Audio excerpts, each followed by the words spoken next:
Salitang oras mo na, ang tao lang ang may sabi nun. Pag ang Diyos ang kausap mo, iba.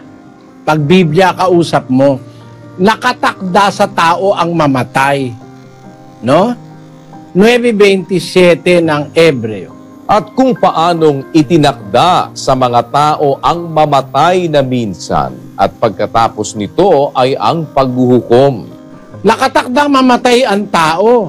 Ikaw, ako. Namamatay tayo, may takda tayong kamatayan. Pero ang nakakadetermino kung kailan ang Diyos.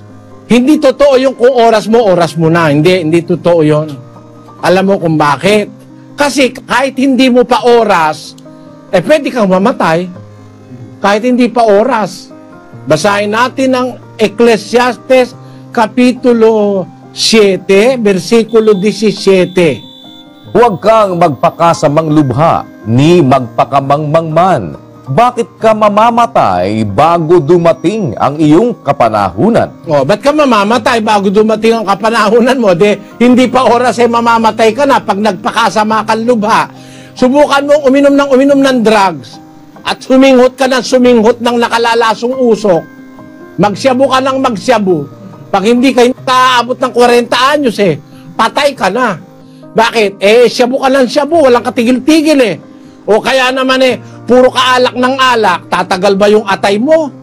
Mahihirapan ang atay mo, mahihepatitis B ka, at ikaw magkakaroon ng cirrhosis of the liver, patay kang bata ka. Bago dumating ang kapanahunan mo. Kaya yung kawikang, kung oras mo na, mali yun. Tuwid natin. Kahit hindi mo pa oras, pag nagpakasama ka, todas kang bata ka. Yun. Ngayon, kahit naman dapat ka nang mamatay, sabi ng doktor. Pero kung may takot ka sa Diyos, pag humiling ka, pwede naman niya i-extend ang buhay mo Basahin natin ang 10:27 ng Kawikaan. Ang pagkatakot sa Panginoon ay nagpapalaon ng mga kaarawan. Ngunit ang mga taon ng masama ay mangangaunti. Ang pagkatakot sa Diyos, nagpapalaon ng kaarawan. Gaya ni Haring Hezekias, mamamatay na siya, meron siyang sakit na ikamamatay. Pero nung dumalangin siya sa Diyos, naawa ang Diyos, dinagdagan siya ng 15 taon. Basahin natin 38:5 ng Isaias.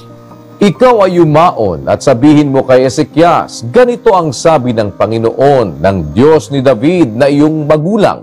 Aking dininig ang iyong panalangin, aking nakita ang iyong mga luha. Narito, aking idaragdag sa iyong mga kaarawan ang 15 taon. Meron dagdag Pwede palang dagdagan ng Diyos. Pwede rin niyang bawasan. So, ang makapangyarihang masusunod ay ang Diyos. Hindi ko yung paliniwala na iba, oras mo na. Ang makapangyarihang masusunod, ang Diyos.